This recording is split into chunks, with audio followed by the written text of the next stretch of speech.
causas específicas de la enfermedad.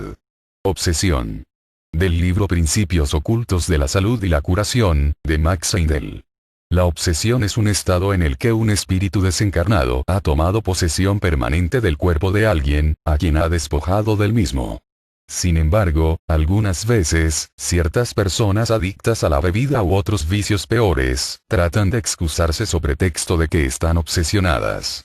Cada vez que alguien presenta esa excusa, puede uno estar casi seguro de que no es más que una excusa, porque el ladrón que ha robado algo no sale gritándole a todo el mundo que ha robado, y una entidad que esté obsesionando a otro, tampoco lo haría, porque en verdad esa entidad no se preocupa absolutamente de aquel a quien ha despojado, y por lo tanto no hay razón alguna para que lo proclame y corra el riesgo de ser exorcizada. Existe un medio infalible para determinar si una persona está realmente obsesa, mediante el diagnóstico del ojo. Los ojos son las ventanas del alma, y solo el verdadero propietario del cuerpo es capaz de contraer o dilatar el iris o pupila del ojo, de manera que si tomamos una persona que asegure estar obsesa o que creamos lo esté, y la llevamos a una habitación oscura, si realmente está obsesa, su pupila no se expandirá. Tampoco se contraerá cuando la expongamos al sol, ni se dilatará cuando le pidamos que mire un objeto lejano o contraerá cuando le hagamos leer tipos de imprenta pequeños. En una palabra, en esos casos la pupila no responderá ni a la luz ni a la distancia. Sin embargo, hay que tener presente que existe cierta enfermedad llamada ataxia locomotriz, en la que el iris no responde a la distancia pero sí responde a la luz. Todos los que mantienen una actitud mental positiva no pueden ser obsesos, porque mientras afirmamos nuestra propia individualidad, ella es bastante fuerte como para alejar todos los extraños. Pero en las sesiones espiritistas en las que los asistentes se ponen en estado de ánimo negativo, siempre existe un gran peligro. La mejor manera de evitar ser obseso es mantener una actitud positiva, y todas las personas que tienen tendencia a la negatividad deberían evitar las sesiones espiritistas, la contemplación de la bola de cristal y todos los demás métodos de evocar los espíritus. Estas prácticas de todos modos son malas, pues los que se han ido tienen su trabajo que hacer allí y no se debe tratar de traerles de vuelta acá. En el momento de la muerte, cuando la simiente atómica que se encuentra en el corazón y que contiene todas las experiencias de la vida pasada en forma panorámica, se libera, el espíritu abandona el cuerpo físico, llevándose consigo todos los cuerpos sutiles. Entonces queda como flotando sobre el cuerpo material muerto, desde unas cuantas horas hasta 3 días y medio. El factor que determina este periodo es el vigor del cuerpo vital, el vehículo que constituye el cuerpo anímico de que se habla en la Biblia. Entonces se presenta una reproducción pictórica de la vida, un panorama en orden invertido, de la muerte al nacimiento, y esas imágenes se graban en el cuerpo de deseos por intermedio del éter reflector del cuerpo vital. Durante este tiempo la conciencia del espíritu está concentrada en el cuerpo vital, o, por lo menos, debe estarlo, y, por lo tanto, no experimenta sentimiento alguno acerca de la materia. El panorama que se imprime en el vehículo de la sensación y de la emotividad, el cuerpo de deseos, es la base del sufrimiento subsiguiente en la vida del purgatorio ocasionada por las malas obras, y del goce que se siente en el primer cielo, como resultado de las buenas obras llevadas a cabo en la vida que ha expirado. Las investigaciones realizadas en los últimos años han revelado el hecho adicional de que existe otro proceso que se produce en esos días importantes que siguen a la muerte.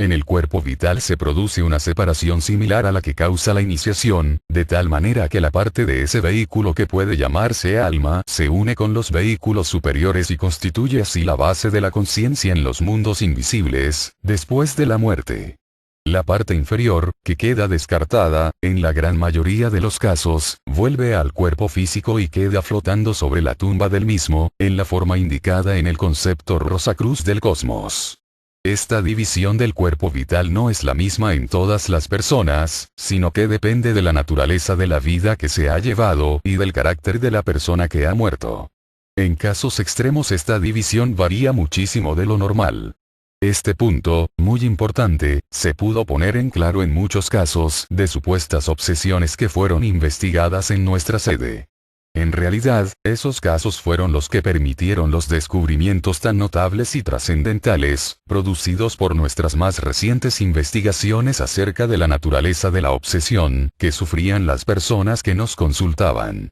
Como podía esperarse, por supuesto, la división en estos casos demostraba una preponderancia del mal, y entonces hicimos muchos esfuerzos para descubrir si no existía otra clase de personas en las que se produjera una división diferente, con preponderancia del bien. Con gran placer pudimos observar que así era, y después de considerar todos los hechos descubiertos, comparándolos uno con otros, creemos poder dar como correcta la siguiente descripción y sus razones. El cuerpo vital tiende a construir y formar el físico, mientras que nuestros deseos y emociones lo destruyen. Esta lucha entre el cuerpo vital y el cuerpo de deseos es lo que produce la conciencia en el mundo físico y la que endurece los tejidos, de manera que el suave cuerpo del niño se va endureciendo gradualmente, y arrugándose en la vejez, a la que sigue la muerte. La mortalidad o inmortalidad de nuestros deseos y emociones actúa de manera similar en el cuerpo vital. Cuando los impulsos que nos guían están constituidos por la devoción a elevados ideales, cuando la naturaleza devocional ha tenido plena libertad de expresarse años y años, y con la mayor frecuencia posible, especialmente cuando todo esto se ha realizado mediante la práctica de ejercicios científicos de retrospección y concentración, van disminuyendo gradualmente los éteres químico y vital, desvaneciéndose los apetitos animales y aumentando la cantidad de los éteres lumínico y reflector, que ocupan el lugar de aquellos. Como resultado de esto, la salud de esas personas no es tan buena como la de quienes viven una vida inferior, que a su vez atrae a los éteres químico y vital en proporción a la extensión de sus vicios, con exclusión parcial o total de los dos éteres superiores. De este hecho se derivan algunas consecuencias sumamente importantes en relación con la muerte. Como el éter químico es el que cementa las moléculas del cuerpo en sus lugares respectivos y las mantiene allí durante la vida, cuando solo existe un mínimo de este material, la desintegración del cuerpo físico, después de la muerte, tiene que ser muy rápida. Nos ha sido imposible comprobar esto personalmente, debido a la dificultad de encontrar personas de alta espiritualidad que hayan muerto recientemente, pero parece que debe de ser así por lo que se dice en la Biblia, que el cuerpo de Cristo no fue encontrado en la tumba cuando el pueblo vino a buscarlo. Como ya hemos dicho antes en relación con este asunto, el Cristo espiritualizó el cuerpo de Jesús tan intensamente, lo puso tan vibrante, que era casi imposible mantener las diferentes partículas en su lugar durante su ministerio. Según dijimos, una vida mundana aumenta la proporción de los éteres inferiores en el cuerpo vital, en perjuicio de los superiores.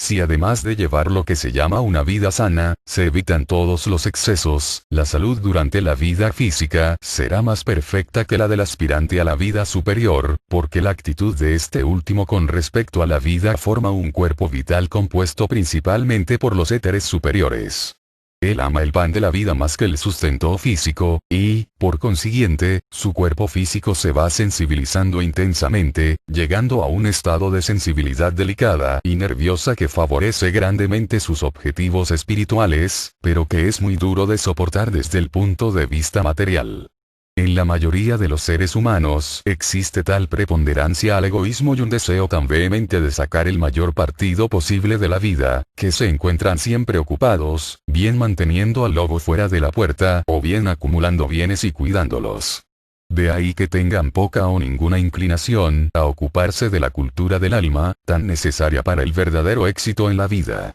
Por lo tanto, es tan poco lo que persiste después de cada vida de la mayoría de los seres humanos, y la evolución resulta tan terriblemente lenta, que hasta que uno sea capaz de contemplar la muerte desde las más elevadas regiones del mundo mental concreto, mirando, por así decirlo, hacia abajo, parecería que en realidad nada se salva de ese cuerpo vital. Este cuerpo parece como si volviera completo al cuerpo físico, para flotar sobre la tumba, desintegrándose simultáneamente con aquel. Pero, en puridad de verdad, una parte siempre creciente se adhiere a los vehículos superiores y va con ellos al mundo del deseo, para servir de base a la conciencia allí, subsistiendo a lo largo de la vida en el purgatorio y el cielo, y durando generalmente hasta que el ser humano penetra en el segundo cielo y se une allí con las fuerzas naturales en sus esfuerzos por crearse un nuevo medio circundante. Para ese tiempo ha sido ya absorbido por el espíritu, o casi, y pronto se disuelve y desaparece lo que pudiera quedar de naturaleza material.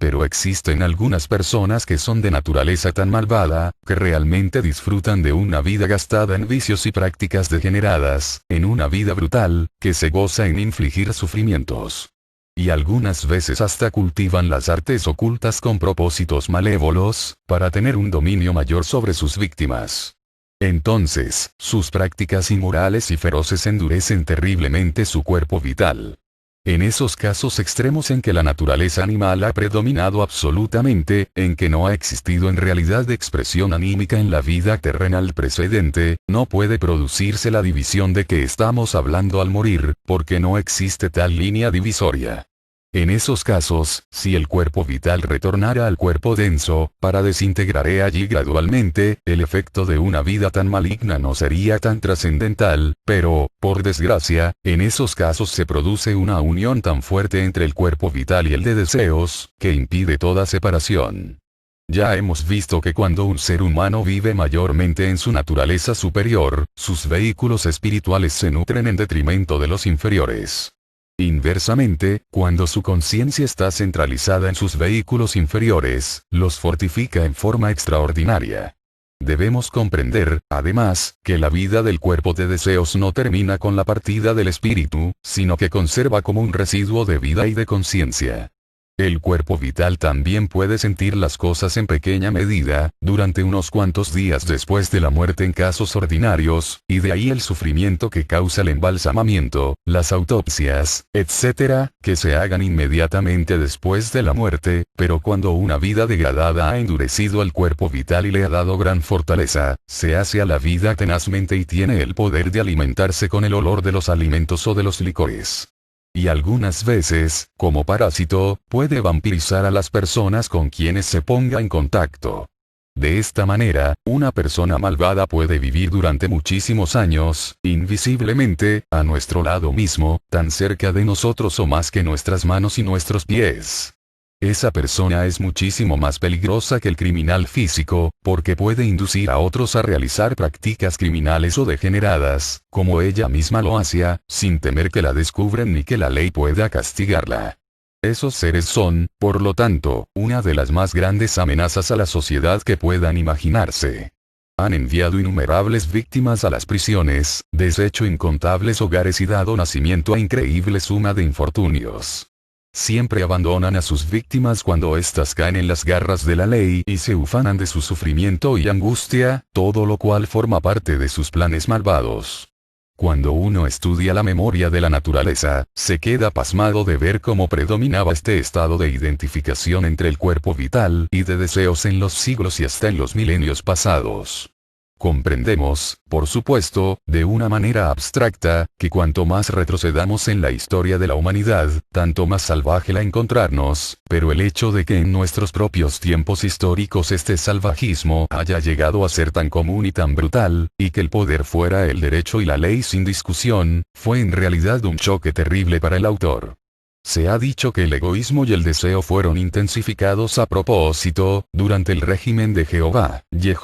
para dar un incentivo a la acción, lo cual, en el curso del tiempo, endureció en tal forma el cuerpo de deseos, que cuando se produjo el advenimiento del Cristo casi no existía la vida celestial para las personas que vivían entonces. Los espíritus materialistas, apegados a la tierra, tales como los mencionados, gravitan en las regiones inferiores del mundo del deseo que interpenetra el éter y están en constante y estrecho contacto con las personas que en la tierra se encuentran en situación más favorable para ayudarlos en sus propósitos perversos. Generalmente permanecen en ese estado de adherencia terrenal durante 50, 60 o 70 años, pero hay casos extremos en que han podido permanecer así durante siglos enteros. Cuando el espíritu ha abandonado el cuerpo del pecado, como llamamos este cuerpo en contraste con el cuerpo anímico, para ascender al segundo cielo, no se desintegra tan rápidamente como el cascarón ordinario que dejan las demás personas, porque su conciencia ha sido aumentada por su composición dual.